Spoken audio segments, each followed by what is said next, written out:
What are the contexts of the formal charge? So first, the name and address of the complaint, the name and postal addresses of the respondent healthcare institution, including their officers and office owners and/or employees. Pertinent information relative to the respondent healthcare institution, including but not limited to the level and type of contract or accreditation. So whether government or private, complete information of claims involved. Second is the clear and concise statement of causes of action and laws, rules violated, and specific relief. So the service of summons shall be made either personally, by registered mail, or any other mode of service as may be sufficient and practicable under the circumstances. So in case of service by registered mail and no registry return receipt is received by the Philhealth, the same is considered served after the lapse of 55 days from the date of mailing of the summons within Metro Manila, and 75 days if outside of Metro Manila. So the verified answer.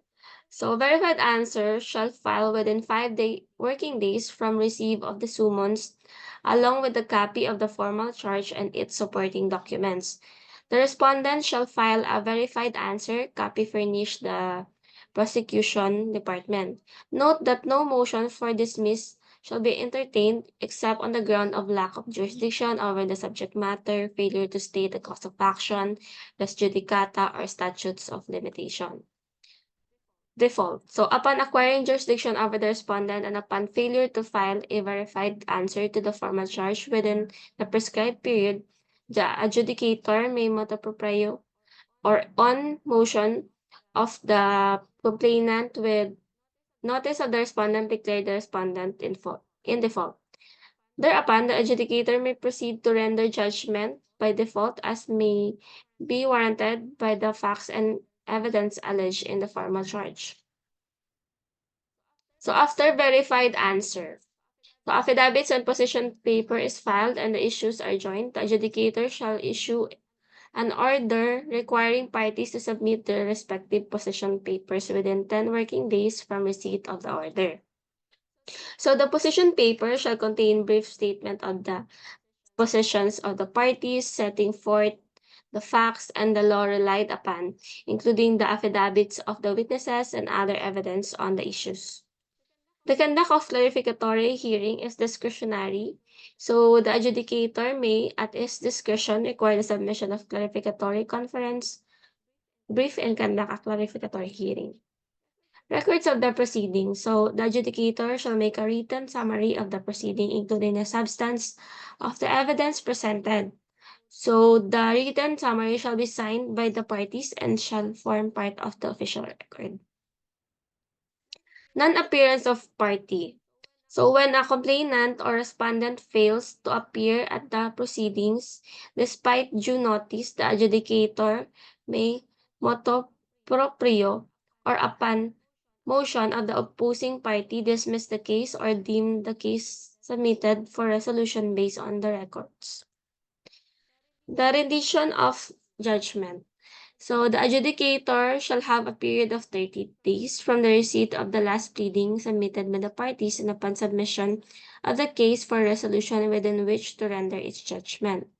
Motion for reconsideration on the decision rendered by the adjudication office shall not be allowed. So the finality of decision of the adjudication.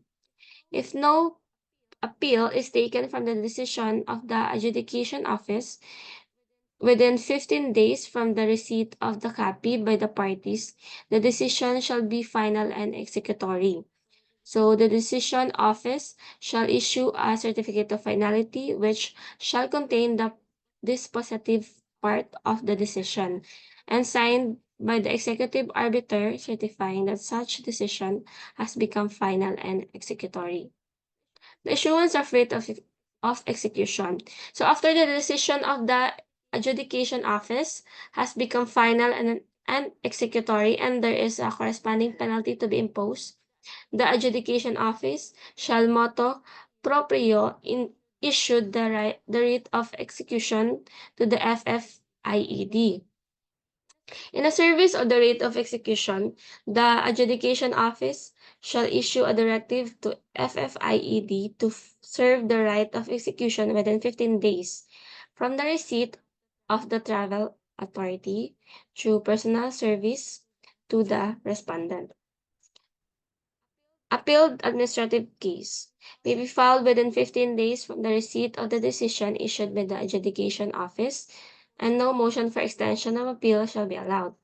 So where the appeal can be filed, the appeal shall be filed with the office of the corporate secretary either personally, by registered mail or private courier, or through electronic mail with copies sent to the email addressed of those supposed to be recipients of the appeal. The perfection of the appellant shall file the memorandum of appeal in 8 original copies with the office of the corporate secretary, copy furnishing the other party and the adjudication office, and duly supported by the certified true copies of the official receipts as proof of payment on the appeal fee, appeal bond or cash bonds, and legal research bond. The transmittal of records.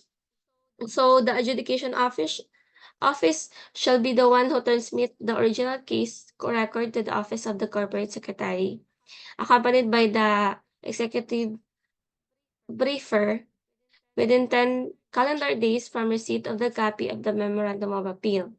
So the conduct of review of the CAC is the deliberation of administrative cases on appeal, inhibition of the CAA members, determination and recommendation, report and recommendation to the board. So the decision on appeal, the board shall resolve the appeal within 30 days from the receipt of the CAAC recommendation. The decision on the board shall be immediately executory under the following circumstances: where the acts committed by the appellant, healthcare provider, member endangered, public health safety of member and dependents, where the acts committed by the appellant, healthcare providers, member are detrimental to the viability of the program fund. Other analogous circumstances as may be determined by the board when public interest so requires. So the issuance of decision. Upon the issuance of the decision, the clerk of court shall furnish copies to the parties and other concerned officers of Philhealth either by personal service, private courier, or registered mail within 7 working days. Entry of the decision to the board. So the entry of decision to the board, the clerk of court shall record it to its book. So the said book shall be under the official custody of the clerk of board or any official designated custodian of the office of the corporate secretary. Immediately after recording of the decision, the clerk of board shall forward the original case folder to the adjudication office. So the motion for consideration or any other related pleadings shall be allowed on decisions rendered by the Philhealth Board on administrative cases against healthcare providers to be filed within 15 days from serve of decision. So no other pleadings shall be entertained. The executional decision of the Philhealth Board is that shall be immediately executory even pending appeal when the board are discussed in its decision. So the corporate secretary will issue a COE or certificate of execution, and upon receipt of the COE by the adjudication office on the execution of the decision pending appeal, it shall issue a writ of execution. So upon lapse of reglementary period to file an appeal, no appeal is filed with the parties, the clerk of court shall issue a certificate of finality or the COF and furnish the parties and the adjudication office with the COF. So when the decision of the board on an appeal of a healthcare provider member shall be executed after it has been immediately executory or final and executory, as the case may be provided that the penalty of fine shall be satisfied in the following order. First is the forfeiture of the appeal bond. Second is the actual payment of the fine. Third is charge to future claims. And fourth is the restitution of paid claims. So, issuance of the writ of execution. After the decision of board have been final and executory or immediately executory even pending appeal when embodied with public interest and there is a corresponding penalty to be imposed.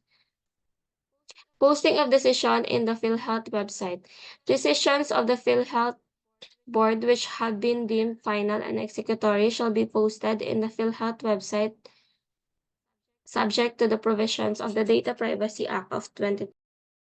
At this point, we will continue our discussion and we'll tackle about offenses and penalties.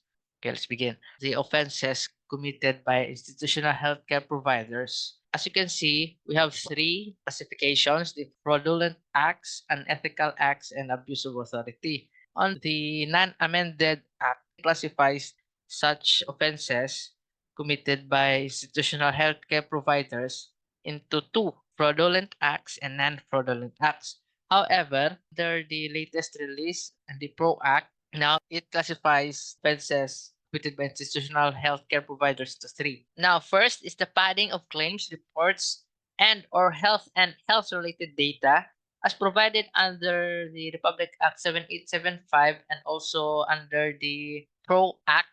Any health care provider who prepares or submit a claim, report, and/or health related data for benefits which are in excess of the benefit actually provided by adding drugs, medicines, supplies, procedures, and service. Now, second is the submission of claims, reports, and/or health-related data for non-admitted or non-treated patient. Now, dito naman po, any healthcare provider who submit a claim, report, health-related data for non-admitted or non-treated patient in the following manner. First is making it appear that the patient was actually confined or treated in a healthcare facility, or using such other machinations that would result in the submission of a claim, report, and/or health-related data for non-admitted or non-treated patients. Now, dito naman po, the healthcare provider makes it appear that the patient was actually confined even though hindi naman siya totally confined or hindi naman siya naka-confine sa healthcare facility in order to claim in the program. Third is extending period of confinement. Dito naman, any health facility who claims or who submit a claim, report, and/or health-related data with unnecessary extension of confinement by increasing the number of hours of confinement of any patient, continuously charting entries in the doctor's order, nurse's notes of an observation, and other clinical health and health-related data despite actual discharge or absence of the patient. C is using other means that would result in the unnecessary extension of confinement. Dito naman po, yung health facility submits a claim which they increase the number of hours of confinement of the patient in order for them to increase their claim in the program. Fourth is post-dating of confinement period.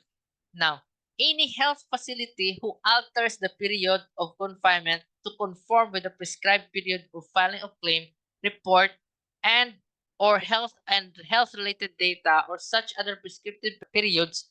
Okay, question. What is the prescribed period for a health facility to file its claim?